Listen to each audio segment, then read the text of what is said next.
तुमच्या रिटायरमेंटपूर्वी तुमचा provident fund तुम्हाला पूर्णपणे काढता येणार, अशी एक न्यूज सध्या सोशल मीडियावर फारच व्हायरल होत आहे. पण याच्या मागचं सत्य नेमकं काय आहे?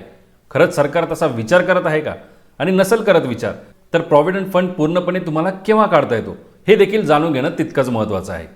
खरं बघायचं तर आत्तापर्यंत EPFOच्या ऑफिशियल नोटिफिकेशन्सनुसार, EPFOच्या अधिकृत माहितीनुसार काही परिस्थितींमध्येच तुमचा प्रॉव्हिडंट फंड हा पूर्णपणे तुम्हाला अकाउंटमधून विड्रॉ करता येतो. त्यातली पहिली परिस्थिती म्हणजे जर तुम्ही नोकरी सोडली आणि सलग 2 महिने जर तुम्ही बेरोजगारच असाल तर तुम्हाला पूर्णपणे PFची रक्कम काढता येते. दुसरी परिस्थिती म्हणजे 58 वर्ष पूर्ण झाल्यावर, म्हणजेच तुमची निवृत्ती झाल्यावर, तुम्ही रिटायर्ड झाल्यानंतर. तिसरी परिस्थिती आहे जर कायमस्वरूपीचे अपंगत्व आले असेल. चौथी परिस्थिती आहे जर तुम्ही भारत देश सोडून परदेशात कायमस्वरूपी राहण्यासाठी जाणार असाल.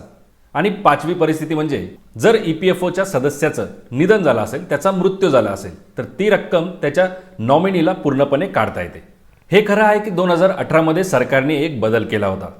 तो म्हणजे नोकरी गेल्यानंतर एका महिन्यात तुम्हाला तुमच्या प्रॉव्हिडंट फंड अकाउंटमधली 75% रक्कम ॲज अ ॲडव्हान्स म्हणून काढता येत होती.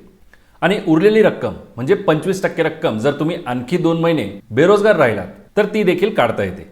परंतु नोकरी चालू असताना, नोकरी करत असताना PFची संपूर्णपणे रक्कम काढता येणार अशी काही अधिकृत नोटिफिकेशन सरकार किंवा EPFO कडून अजून तरी आलेली नाहीये.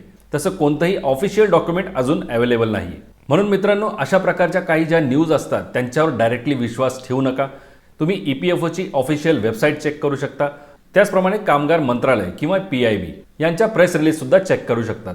आणि तसा विचार जर सरकारकडून चालू असेल तर त्यावर अजून तरी कोणतंही ऑफिशियल नोटिफिकेशन आलेलं नाही. प्रॉव्हिडंट फंड म्हणजे तुमच्या रिटायरमेंटसाठी झालेली ती बचत आहे. त्यामुळेच ती योग्य पद्धतीने, योग्य वेळी, योग्य कारणासाठीच बाहेर काढणे शहाणपणाचं ठरेल. त्यामुळे हा व्हिडिओ शेअर करा आणि जोपर्यंत सरकारकडून अधिकृत माहिती येत नाही तोपर्यंत अशा अफवांवर विश्वास ठेवू नका.